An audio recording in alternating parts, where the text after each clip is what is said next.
Síndrome es síndrome, ¿verdad? Un conjunto de signos y síntomas. Interesantemente, muchos todavía no tienen la idea de este tipo de conceptos, ¿verdad? Pero para eso estamos, para aclarar las cosas y que ustedes también se ilustren. Tenemos que el síndrome nefrítico es un proceso inflamatorio agudo, afecta los glomérulos. Pues es un proceso inflamatorio agudo que afecta los glomérulos, se puede denominar como una glomerulonefritis, independientemente del tipo de situación que le esté causando. Generalmente es de patogenia inmunológica y muchas veces está inducido por infecciones, entre las cuales pueden ser bacterianas, virales o también como reactivo a enfermedades sistémicas, ¿verdad? Lupus eritematoso, no me voy a cansar de decirlo, es una de estas. El síndrome nefrítico descansa en una triada de síntomas y signos. La hematuria es el más importante, es el síndrome, es el síntoma cardinal de este problema. El otro es la hipertensión arterial y el tercero es la presentación de edemas.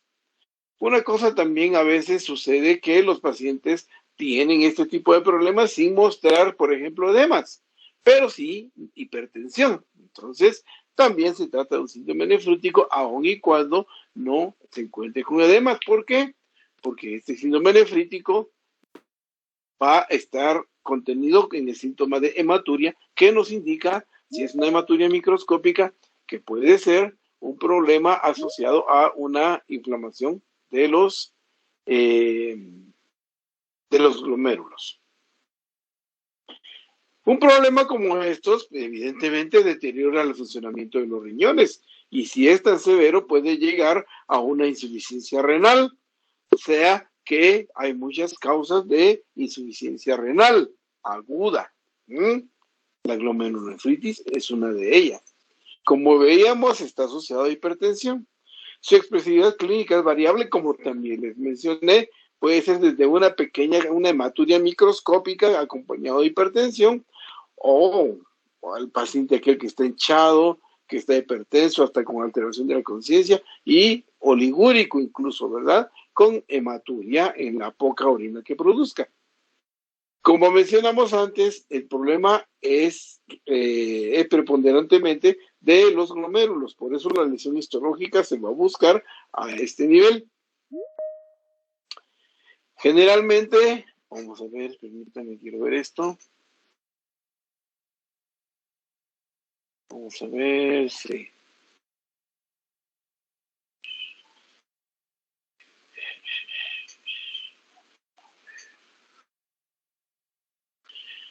El síndrome nefrítico tiene como mejor exponente a la glomerulonefritis post-streptocócica. O sea, la glomerulonefritis, la lesión renal secundaria a la infección estreptocócica es la más frecuente. Pero ya les dije, el síndrome nefrítico también puede estar causado por problemas como el lupus eritematoso, por reacción inmunológica a cualquier otra bacteria. Entonces, cuando el síndrome nefrítico está precedido por una infección estreptocócica, entonces se llama el cuadro de glomerulonefritis post-estreptocócica. La lesión glomerular puede ser debida a una enfermedad renal que puede ser primaria, que puede ser secundaria a infecciones o afectación por enfermedad sistémica. Cuando es secundaria, y como les decía, ¿cómo se llama? El cuadro principal, o sea, el exponente mayor del síndrome nefrítico es la glomerulonefritis estreptocócica, es la más frecuente, es la más estudiada, entonces, cuando generalmente se habla de síndrome nefrítico, casi todos se refieren a glomerulonefritis postestreptocócica, pero no olvidemos que también hay otras causas. A inicios de los 1800 en Viena, describieron un síndrome que comprendía hematuria, hipertensión, edema. Esto sucedía después de que el paciente tenía, permítanme un momento,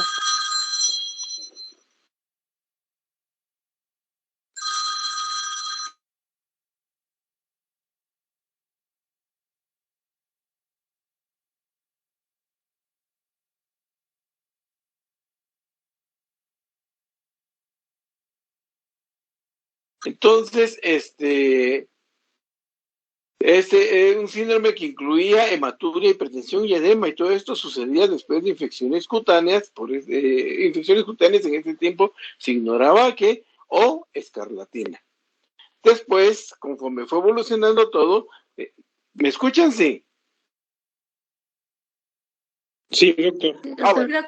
Posteriormente, cuando fueron mejorando todo, los medios diagnósticos se dieron cuenta que de estas lesiones se aislaba el estreptococo beta hemolítico. O sea, esta era la causa del problema.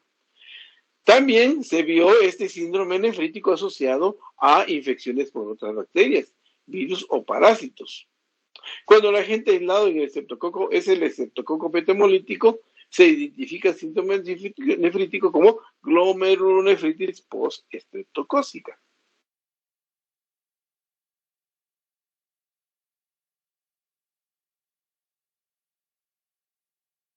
Así que nosotros encontramos lesiones glomerulares agudas como causa de síndrome nefrítico. Entre las más frecuentes, la glomerulonefritis postinfecciosa. Esta puede ser postestreptocócica o postinfecciosa no estreptocócica. Puede ser secundario, por ejemplo, a púrpura de Hemorrhage. Puede ser por una nefropatía por inmunoglobulina A o síndrome de Ferché.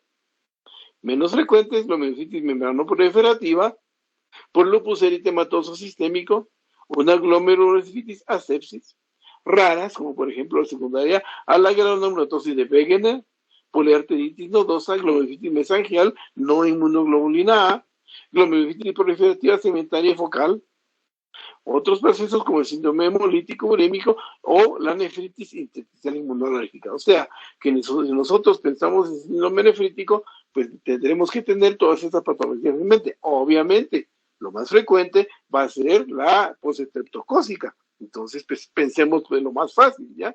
No vayan ustedes a encontrar un paciente que tiene hematuria, hipertensión y edema y se van a tirar a pensar rápido en una glomerulonefritis proliferativa segmentaria y focal. No. Siempre váyanse por lo más barato, por lo más frecuente. Y aquí tenemos también microorganismos implicados como agentes etiológicos. En 1986, siendo yo residente, nos encontramos con un reporte en una revista que asociaba al consumo de complemento y hematuria microscópica en pacientes que tenían un absceso mediano hepático. Entonces nos dimos la tarea a detectar pacientes con acceso hepático mediano y detectamos más o menos 11 pacientes a los cuales le medimos complemento y encontramos con que también tuvieran serología positiva a amebas.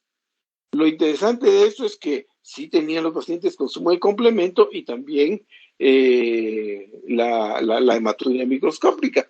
Cuando estos pacientes recibieron tratamiento y mejoró el estado del absceso hepático hasta desaparecer, también desapareció la lesión renal, que se interpretó como una glomerulonefritis proliferativa focal. Esto, si ustedes quieren, vayan a buscar la revista mexicana, de la revista de nefrología mexicana, donde el doctor Jacinto Toc lo publicó en el mes de octubre. O sea que tengo mi publicación ahí el artículo se llama glomerulonefritis asociada a absceso hepático mediano. Así como esto, también encontramos el estreptococo beta hemolítico del grupo A, a otros grupos de estreptococos, entre los cuales sobresalen el Viridans, Pneumoniae, zoepidémicos, el estafilococo o sus especies, la salmonella, Klebsiella, Brucella, virus de la hepatitis B, virus del sarampión, virus ECO, virus Coxsackie, virus influenza, virus de la inmunodeficiencia humana, virus de Epstein-Barr, de la parotiditis, citomegalovirus, el virus varicela zona, Candida albicans, Plasmodium, Toxoplasma filaria, esquistosomiasis. Y yo creo que la lista es más larga. Si ustedes, por alguna curiosidad, por ejemplo, se fueran a revisar a un paciente que tiene paludismo, le podrían medir el complemento y ver su examen general de orina y fácilmente podrían encontrar hematuria y consumo de complemento que les explicaría una glomerulonefritis proliferativa focal, un síndrome nefrítico. Pero como lo más frecuente es la glomerulonefritis postestreptocócica, pues a eso nos vamos a recibir con la idea de que ese es el prototipo, es el ejemplo que nos va a dar la patología de síndrome nefrítico. Entonces tenemos que los países desarrollados, el síndrome nefrítico es generalmente secundario a faringoamigdalitis. Sin embargo, en países atrasados como el nuestro, las lesiones cutáneas son más frecuentes, así como tenemos en Colombia el 51%.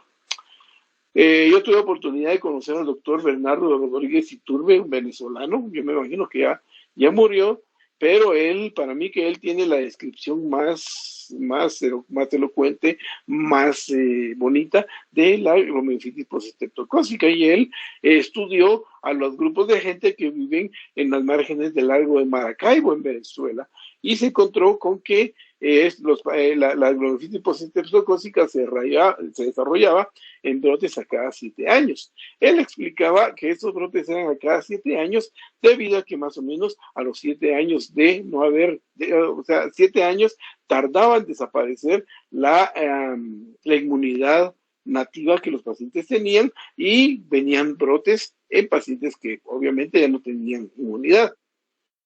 La probabilidad de lesión renal es del 15%, o sea, si nos da una glomerulitis, una dermatitis o una faringitis, la posibilidad de que tengamos una glomerulitis postestreptocócica es del 15%.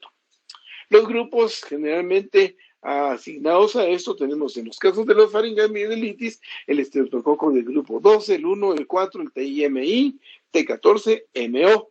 En las lesiones cutáneas, estreptococos del grupo 49, 47, 55, 57, 60 y MP19.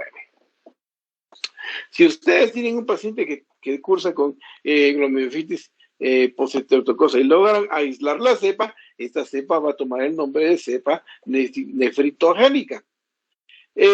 Estas cepas generalmente dan alguna inmunidad, por lo cual la recurrencia es escasa en los casos de nefritis por el desarrollo de la inmunidad. Una probabilidad baja de nueva infección por una cepa distinta es también otra de las distintivas. Nosotros vamos a detectar contra la glomerulitis postestreptocócica generalmente más frecuente en hombres, varones de 2 a 12 años. Por eso es que ustedes que están en medicina interna, están viendo adultos, generalmente allí es difícil encontrar una glomerulitis postestreptocócica. Y a mí me da risa cuando los externos me llegaban con consultas a pacientes de 40, de 20, 30 años, a los cuales pues me decían, pues él no tiene postestreptocócica porque tiene sus pruebas negativas, ¿verdad?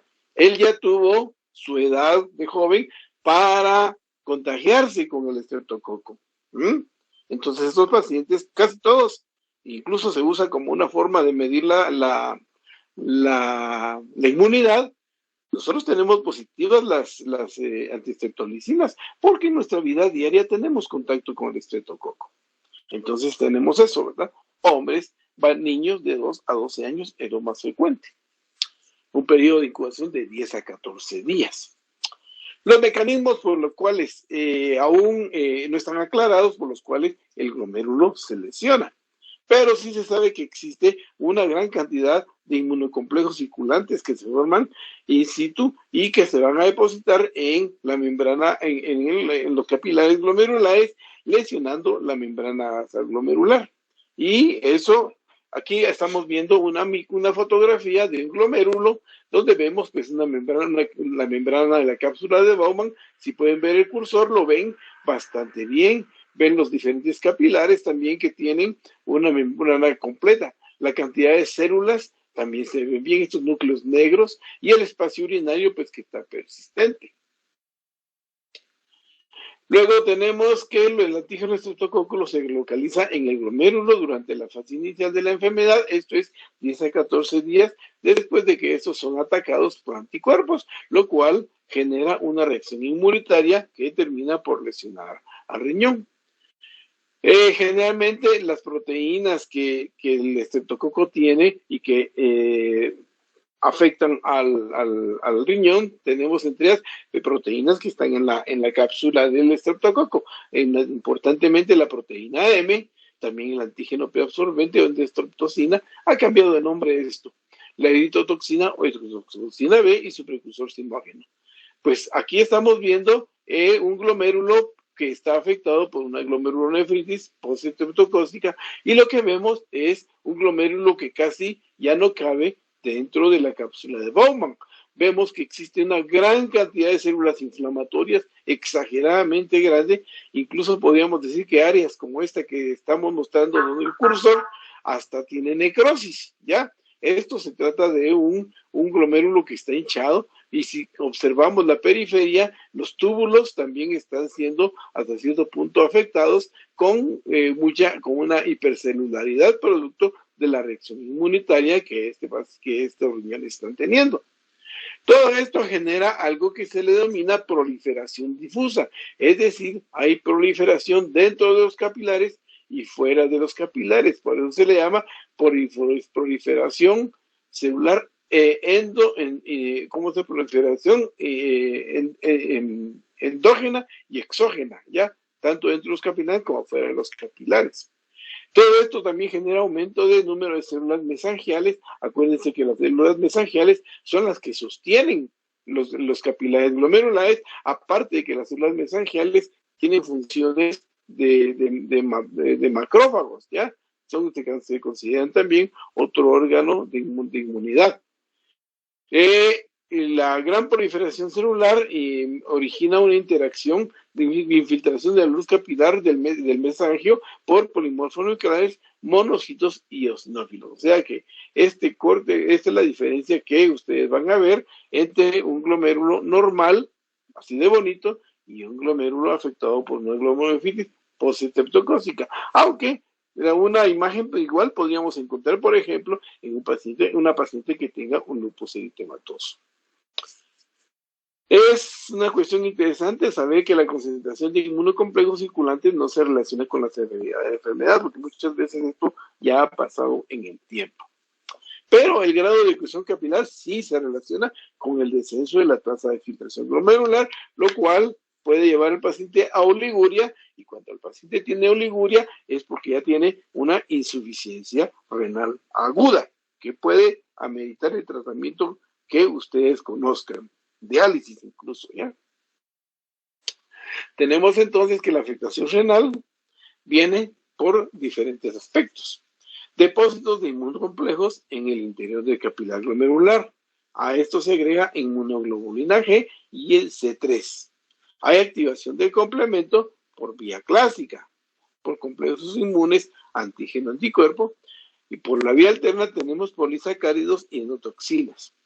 También se producen anafilotoxinas que aumentan la permeabilidad vascular, y también existen factores quimiotácticos que atraen más neutrófilos y macrófagos que originan esa hipercelularidad que se observa en el glomérulo afectado, como les mostraba en la fotografía.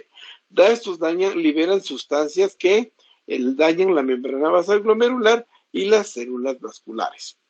Aunado a esto, existe también una gran cantidad de mediadores inmunoinflamatorios, entre los cuales sobresalen el factor de necrosis tumoral, la interleucina 1 y la interleucina 6. El cuadro histológico clínico es edema y proliferación celular con escasas lesiones tubulares y escasas lesiones intersticiales, siendo el problema principalmente glomerular. Esto puede generar disminución del filtrado, como ya les expliqué, y aumentando con esto la cantidad de agua y sodio que se reabsorbe al interpretar datos erróneos del riñón, que le motiva a retener agua. Esto genera un balance hídrico positivo, y por eso es que los pacientes se hinchan. Y siendo que esos pacientes muchas veces tienen cierta limitación en cuanto a eliminar agua, entonces nos encontramos con que pueden generar presión por una retención de volumen, es decir, es una hipertensión volumen dependiente. Puede haber entonces disminución de la excreción renal de agua y sodio por estos problemas, ¿ya? Suele haber hipervolemia con una excreción fraccionada de sodio bajo. Esta hipervolemia puede ser lo suficientemente importante, como les mencionaba, para crear hipertensión. Si los glomérulos están importantemente afectados, entonces puede existir hiperazoemia manifestada también por una depuración de creatinina que puede estar baja a niveles prácticamente que indique que el paciente necesita diálisis. Puede haber proteinuria, una proteinuria que no es marcada, o sea, es una proteinuria que se le llama que no es de rangos nefróticos. Y la hematuria, que es la característica más importante, ¿ya? Bueno, muchas mamás se quejan de que el paciente lo que tiene es que está orinando oscuro y que se hinchó. Existe disminución de la actividad de la renina, aldosterona y vasopresina por efectos reflejos de la cantidad de disminución del filtrado glomerular que origina estos cambios. También aumenta la cantidad de péptido auricular natriurético que origina mayor retención de sodio y agua. Entonces tenemos aquí una gráfica que nos puede dar una idea de cómo suceden las cosas. Tenemos que en lo clínico un paciente desarrolla faringoamigdalitis o una infección cutánea. Y si se concluye que el paciente tiene una infección por estreptococo betomalítico, entonces ya estamos entrando en el plan de que esto significa la presencia de antígenos que generan anticuerpos. Estos anticuerpos se deben a que están elevadas las antiestreptolicinas, la antihialuronidasa y un aumento de antidesoxirribonucleasa. La unión de esos anticuerpos con los antígenos genera anticuerpos inmunocirculantes, los cuales van a actuar de la siguiente forma. Puede haber depósitos en los capilares glomerulares, con lo cual va a manifestar inflamación capilar con presencia de hematuria y proteinuria, o sea, las manifestaciones de una glomerulonefritis. Existe también activación del complemento que genera disminución de C3 a nivel plasmático.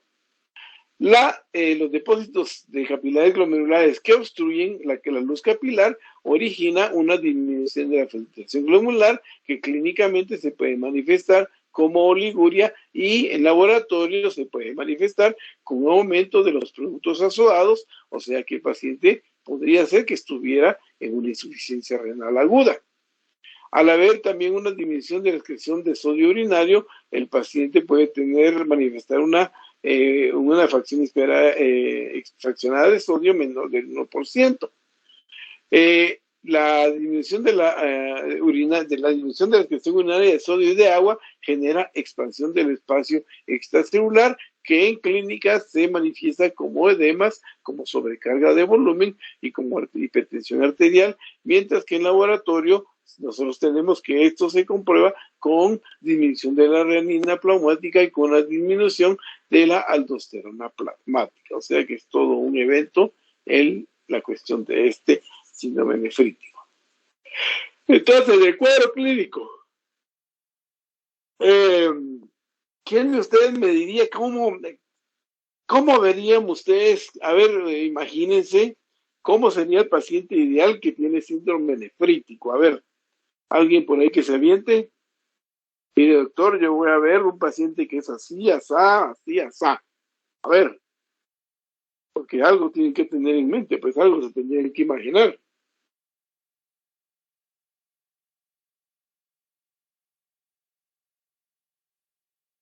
Jóvenes. ¿Paciente con fobia, doctor? Sí, pero hay detalles también que ahí le faltan. Va a estar hinchado que va a tener edema con fobia, correcto, pero hay detalles más, también bastante importantes. ¿Qué tipo de paciente llegaría usted? A ver, llega con un paciente. ¿Qué es lo que vería usted? ¿Qué tipo de un paciente entre 2 y 12 años? Niño, generalmente va a ser un niño, ¿ya? Va a estar hinchado, va a estar con sus genitales incluso hasta parecen hasta transparentes, con un calor ámbar característico de ese edema que tiene a nivel escrotal, la carita hinchada, va a estar hipertenso, disneico, irritable, chillón.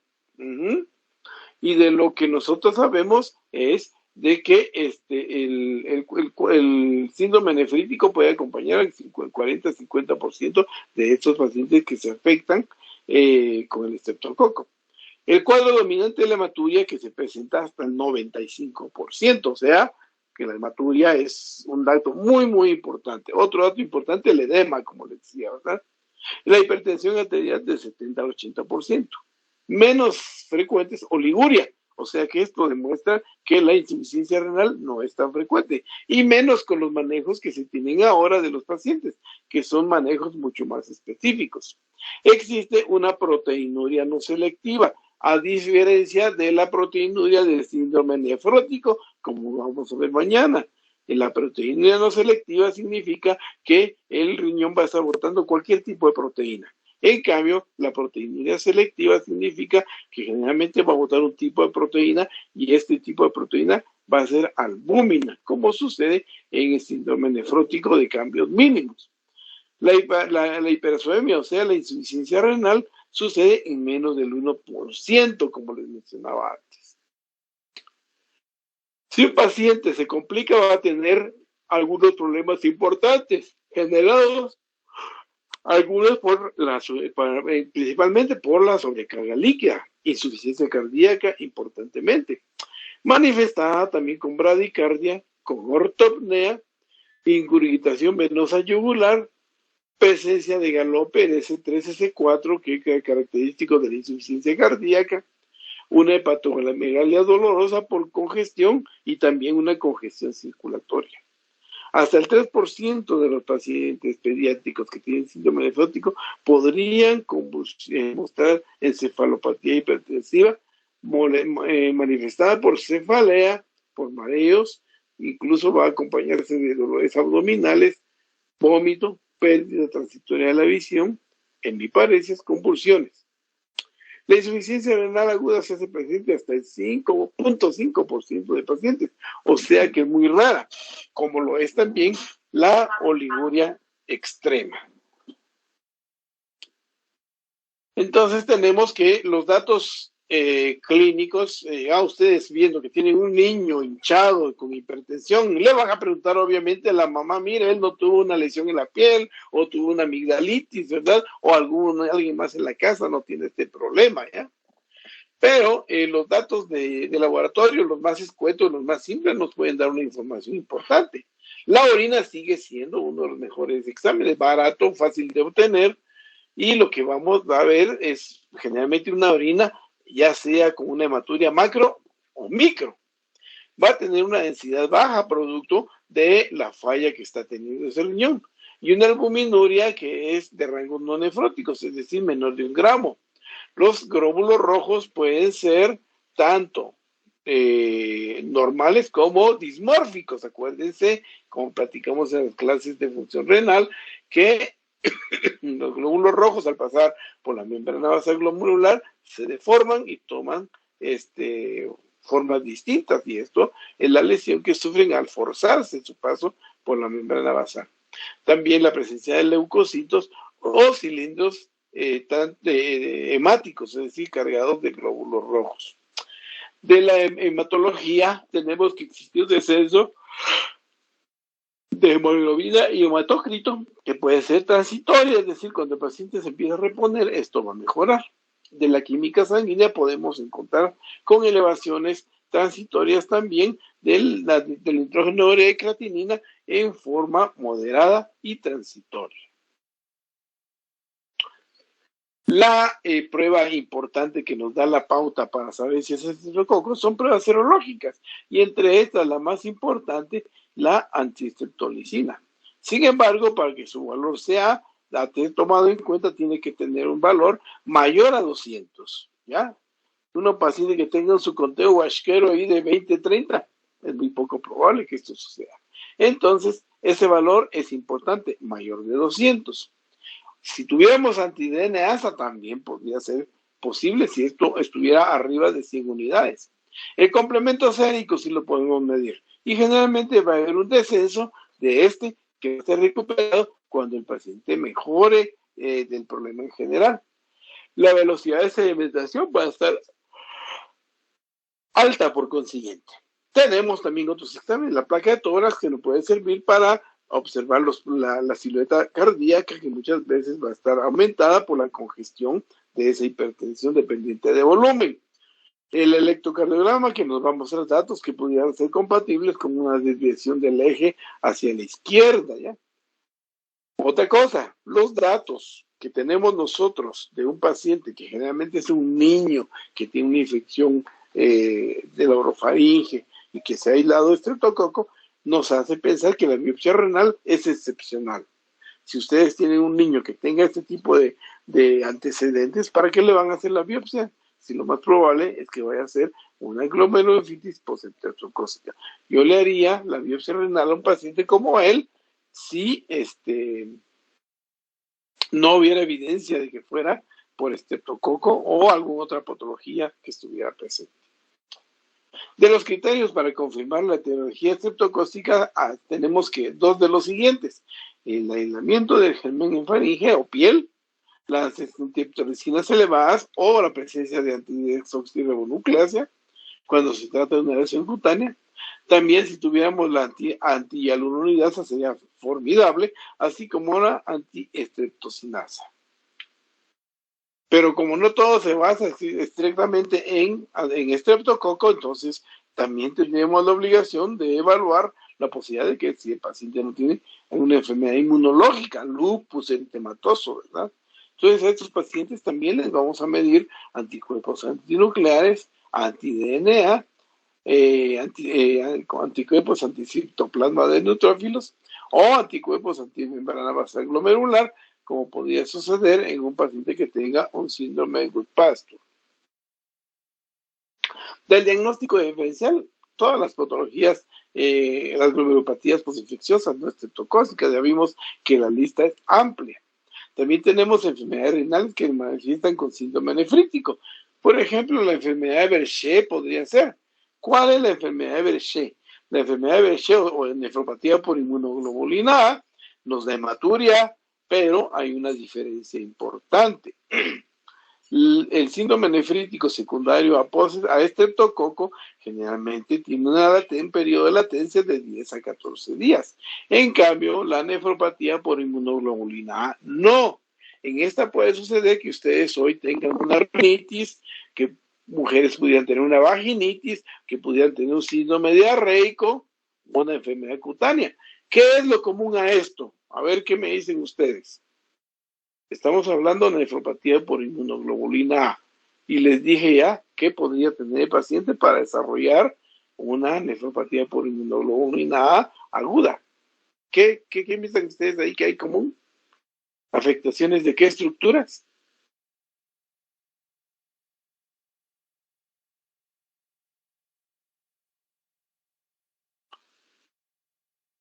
A ver, Daniel.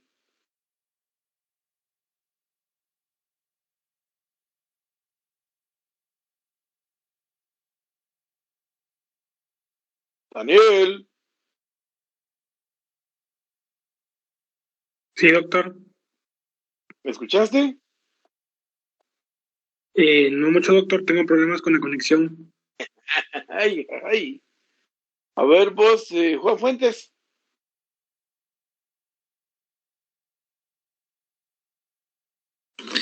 No, no recuerdo, doctor. ¿Cómo que no recuerdas si no te lo acabo de decir? Lisbeth.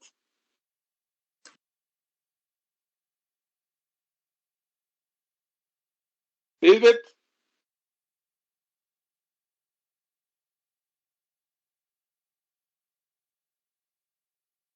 Luis. No lo tengo ahorita presente, doctor. Ya les dije. Que tenga diarrea, que tenga una otitis, que tenga una faringitis, que tenga una infección urinaria, que sea una mujer que tenga una vaginitis. ¿A qué nos estamos refiriendo en ese tipo de problemas? ¿Afectación de qué? Estamos hablando de nefropatía por inmunoglobulina A, o sea, esa enfermedad de Behçet. ¿Qué es lo que tenemos común en ese tipo de problemas? Y le estaba dando la diferencia que existe con él, la enfermedad por estreptocócica. A ver.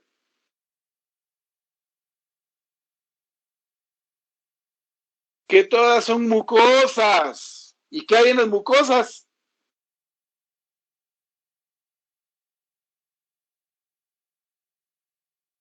A ver, Jacqueline.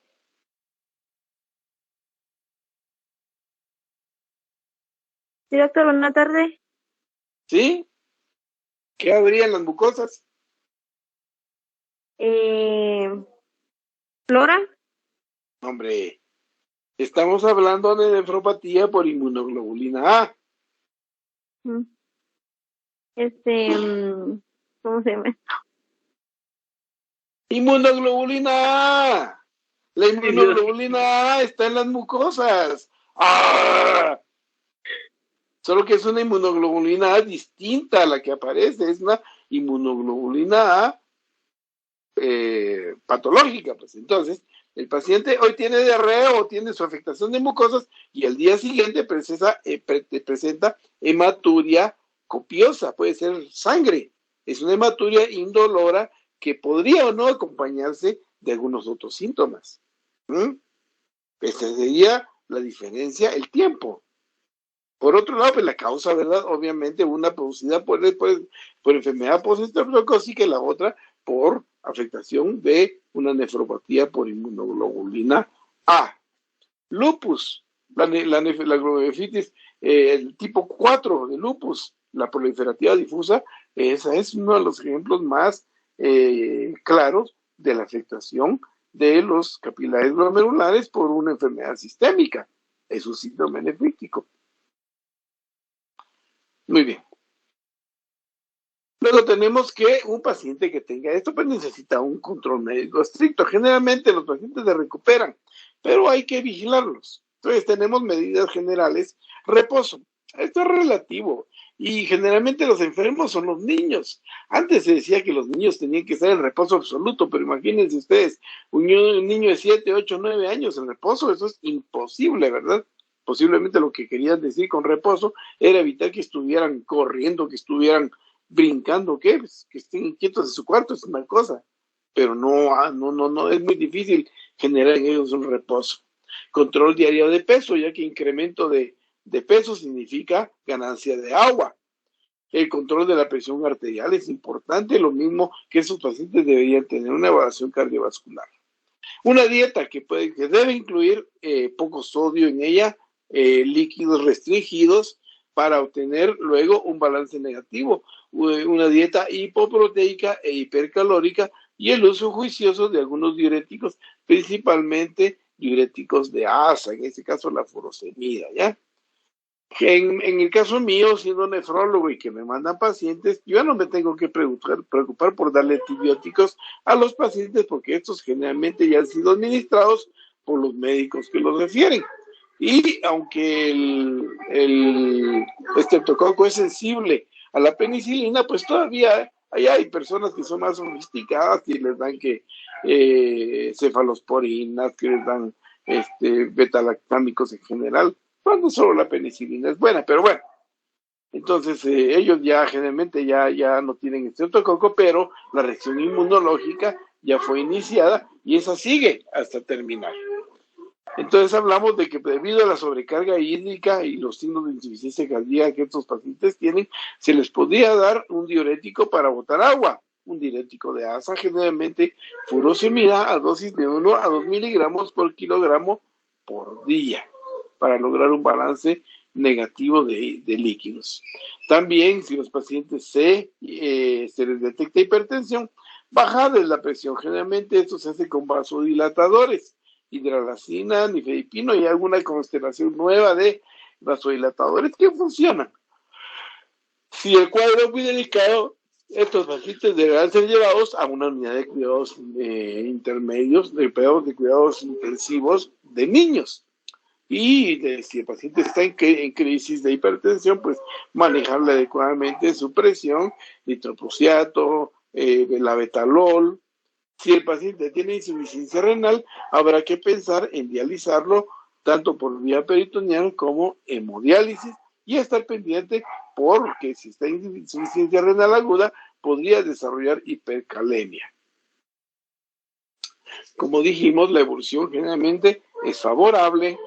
La hipertensión y hematuria pueden estar presentes hasta por 3 semanas, una hematuria microscópica que puede estar hasta por 2 años, una proteinuria de rangos no nefróticos hasta 8 semanas y el complemento que se normaliza generalmente después de unas 8 semanas. De las complicaciones ya vimos insuficiencia cardíaca congestiva, encefalopatía hipertensiva, insuficiencia renal aguda y con recidiva raras. Si nosotros tenemos presentaciones atípicas de síndrome nefrítico, es decir, algo que nosotros juzguemos que no se parece en nada a lo que ha creado un síndrome nefrítico después de una infección estreptocócica, entonces vamos a llamarle una presentación atípica. Esto podría incluir niños menores de 2 años o mayores de 12 años. A ellos les vamos a picar el riñón. Hematuria coincidente con la infección sin periodo de latencia, como les describí, con la nefropatía por inmunoglobulina A.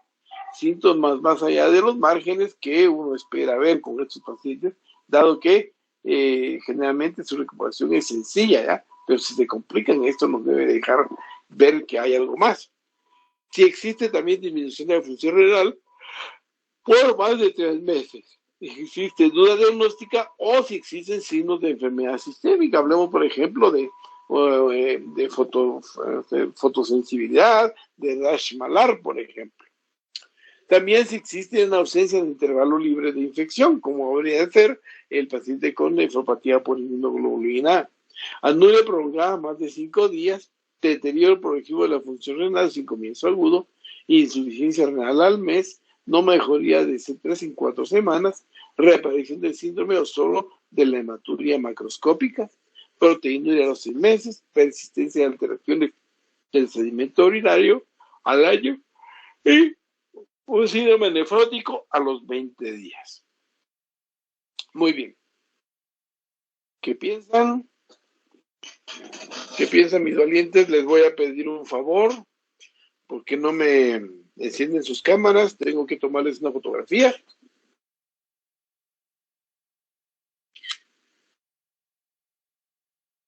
Muy bien, magnífico. Esta es mi evidencia. ¿Ya?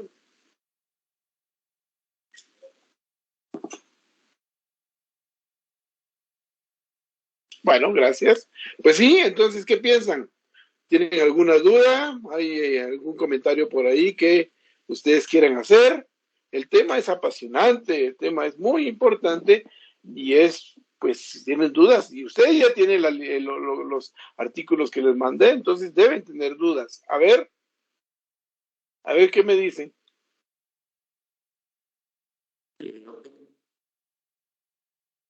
¿Aló?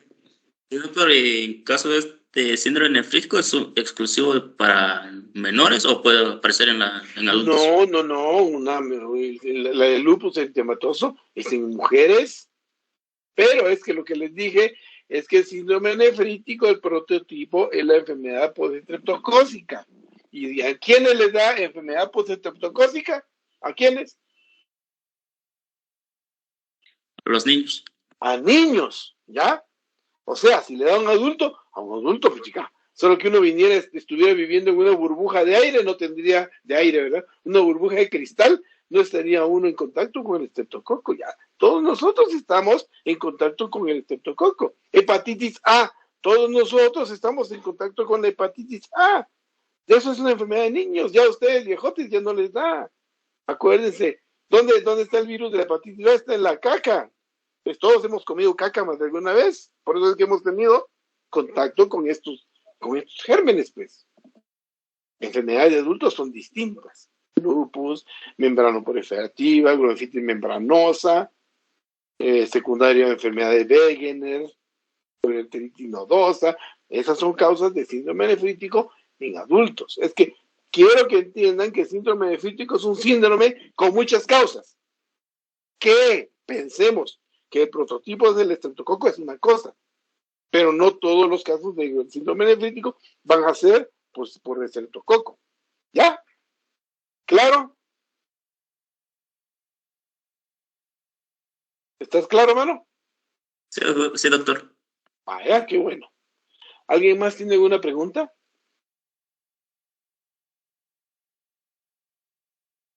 Eso me recuerda a mí cuando yo estaba a nivel de ustedes y era el machuque, ¿verdad? Que llegaba el compañero a machucar al otro o el interno. A ver, hematuria con cilindros hemáticos. Y rápido, ¿cuál era la respuesta? Glomerulonephritis postestreptocócica. No. ¿Ya? Si están hablando solo de cilindros hemáticos, puede ser una amplia variedad. Que el paciente tenga una glomerulonephritis, correcto, pero hay que buscarle apellido. Muy bien. ¿Alguna otra pregunta?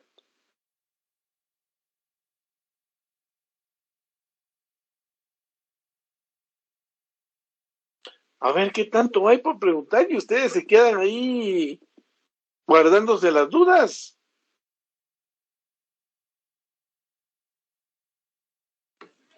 Doctor, perdone. Sí, En este caso, C4 estaría normal o también estaría disminuida. puede ser que se consuma, pero el que mejor se vigila es el C3, ¿ya? De hecho, los pediatras, cuando tienen un paciente con bronquitis postestreptocócica, solo le piden su ceftriaxona, su general de orina y el C3. Pensar en C4 es gastar un poquito más. Gracias, doctor. Bien. ¿Algo más?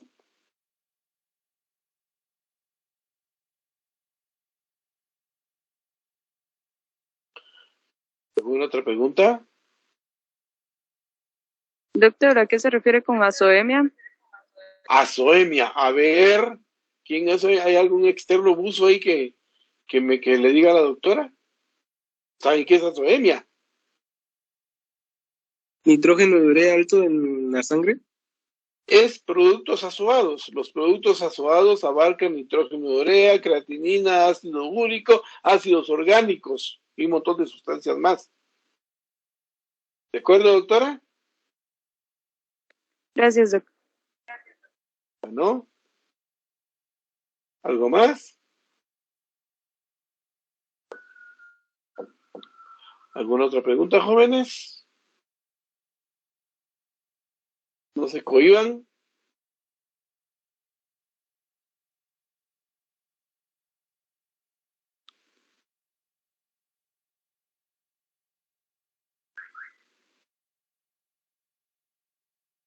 Doctor, buena tarde. Una pregunta. Dígame, doctora. Con respecto a lo que usted estaba mencionando de que es más frecuente encontrar pacientes pediátricos con esta enfermedad del síndrome nefrítico, si un paciente en el pasado, por ejemplo, cuando fue niño estuvo enfermo de estreptococo, ¿sí? ¿en el futuro puede tener complicaciones por eso o ya no implicaría ningún problema? Fíjese que en realidad yo no conozco estudios que hayan seguido esto. Es probable, pero generalmente la recuperación de un síndrome nefrítico bien, de una glomerulitis postestreptocócica bien llevada, generalmente no da secuelas, generalmente, ¿ya? Si da secuelas serían de ahí en adelante, pero los riñones tienen un periodo de deterioro, diría yo, que iría hasta unos 15 años más o menos. O sea que la lesión que no se detectó podría estar siendo florida, o sea, muy evidente unos 15 años después. ¿Mm? Pero es algo que no conozco, yo lo veo yo muy raro y por eso dice recidivas son muy raras. O sea, da y desaparece. Así es. Muchas gracias, doctor. Muy bien, Andrea, ¿algo más?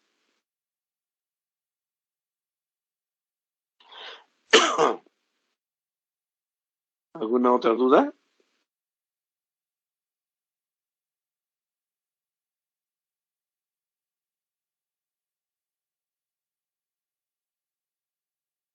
Doctor, disculpe, Sí, ¿el COVID puede llegar a dar un síndrome nefrítico? sí, claro que sí. Ajá. Sí, de hecho, aunque la lesión del COVID es más a nivel tubular, pero también acuérdense que es una enfermedad también que contiene mucha inmunogenicidad. Entonces, no dudaría que por esta inmunidad alterada podría haber formación de complejos, complejos inmunes que se alojen en el riñón y que den hasta cierto punto un grado de patología glomerular. Sí puede ser. Más que el virus. Gracias, doctor. ¿Ya? El virus de la hepatitis B es muy inmunogénico y puede cursar con síndrome nefrítico también, ya, o sea, los virus en general son así. El virus del SIDA también ya vieron, citomegalovirus. ¿Algo más?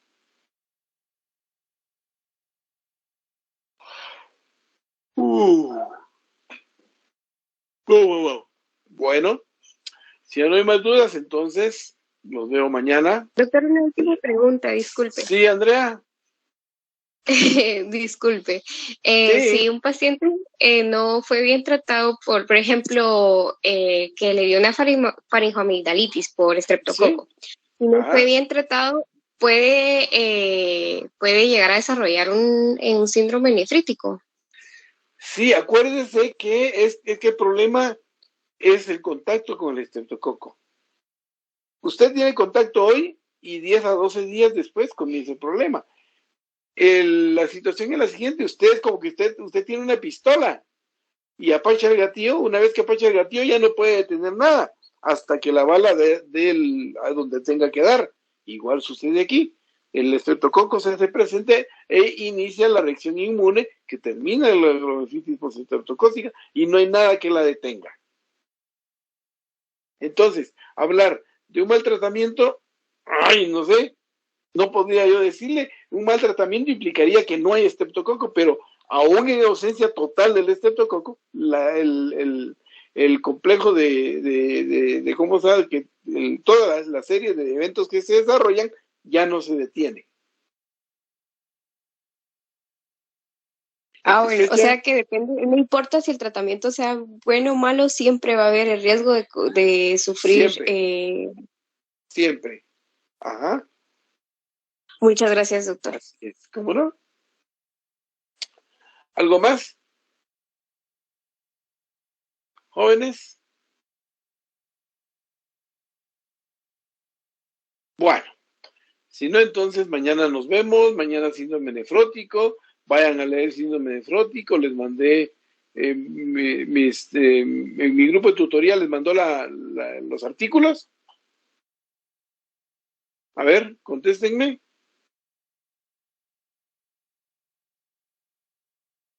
Sí, doctor, ya todo está enviado. Entonces léanlos, por favor. Y nos vemos. Bueno, pues, que tengan buena tarde. Mañana nos vemos. Adiós. Buenas tardes, doctor. Bueno, adiós. Buenas tardes, doctor.